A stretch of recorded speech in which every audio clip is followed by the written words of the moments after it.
Good morning, Cora Flora here in Powell River, BC, and I should show you how beautiful, like just epically beautiful it is today. It's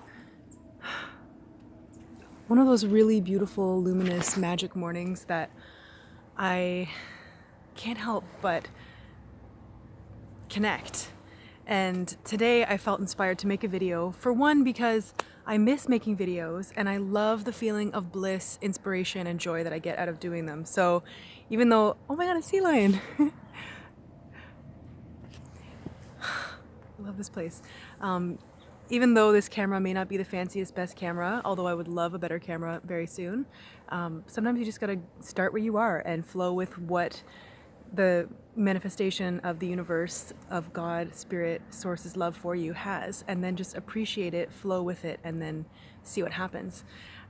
So I feel like making a video today, and the topic that came to me when I was walking was cultivating connection. And to be honest, I don't know how you feel about my face. My face is great. I love looking at myself sometimes, but right now I'm looking at the most beautiful view, so I'm actually gonna switch this around if I can.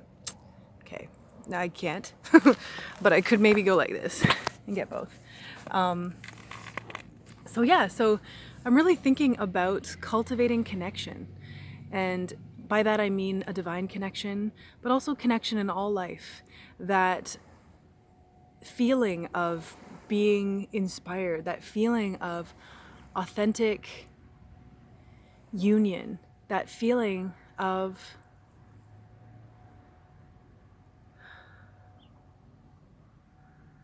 feeling connected on purpose and in a really beautiful harmony, like a really beautiful song of music, of love, of life here now. So, okay, it's kind of like all white there. I don't know if you can see that, but anyways, yeah, so I'm I'm constellating on or pondering, wandering about the concept of cultivating connection. How do we cultivate connection? And whether that's with our own selves, with our souls, with our source, with whether you call it God or spirit or energy or the universe or quantum Fred, whatever you want to call it, and also the connection with ourselves each other and all life, because that's an important aspect as well. Like I feel like for myself, one of the ways that I cultivate connection with my own soul is journaling, connecting with nature, music, anything creative, dancing, meditation, pondering, and things like this, like making videos or just expressing my soul authentically. And that ends up being a portal to connect with a deeper connection with spirit, with love.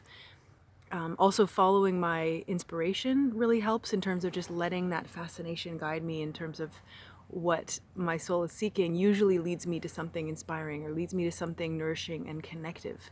So that is there. And I mean, there's so many ways that we can experience our connection with Source, because the truth is that Source is actually all of this. This is all God. This is all love, manifest as this physical reality that we get to enjoy and experience.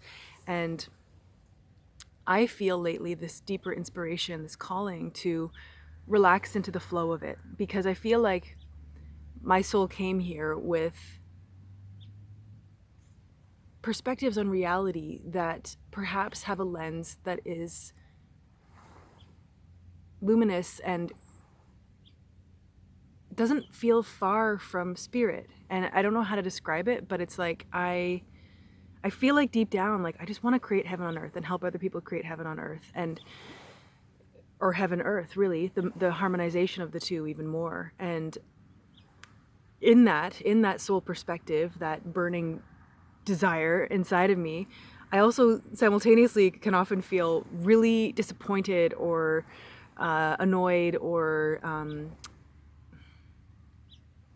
want to say disenchanted, but I'm not really disenchanted, but sometimes it feels disenchanting to witness how sometimes humans live in this reality where it's just so disconnected and it's so mundane and it's so not in alignment with who we truly are and the power that we all come from and are at our source. And so, yeah, I'm really interested in cracking the codes of opening up our perspectives and helping us to connect with the luminous inside of ourselves and then create more from that space in the physical reality, and also allowing our creator to illuminate and guide and support us on our journeys as well, so that the physical manifestations can be flowing with even more grace and beauty and power and joy and miracles. And I feel like for me this journey has come in waves, because sometimes I have moments of being super connected and super like, yes, I got this, I'm doing all my things and it's great. And then there's times of challenge and contrast. And I feel like that could be partly because sometimes growth on a universal level and personal level can happen like a birth, like an expansion, contraction, expansion, contraction, expansion, contraction, and that's natural. But also I'm learning that for me, it's like, how do I cultivate connection no matter what? And that's where the piece of other people, other consciousnesses, as well as reacting, as well as perhaps not reacting, and learning to stand strong and powerful and connected, even in the midst of experiencing what I perceive to be disconnection in the world around me sometimes. And I'm learning how to stay strong. And I really feel like that comes down to cultivating connection, and also even allowing the things that seem to be contrast or challenges to actually be catalysts for deeper connection and deeper presence and deeper cultivation of our essence and radiating that truth of who we are. So that's all I have on my phone. So thank you for listening. Wishing you a beautiful day. Aloha.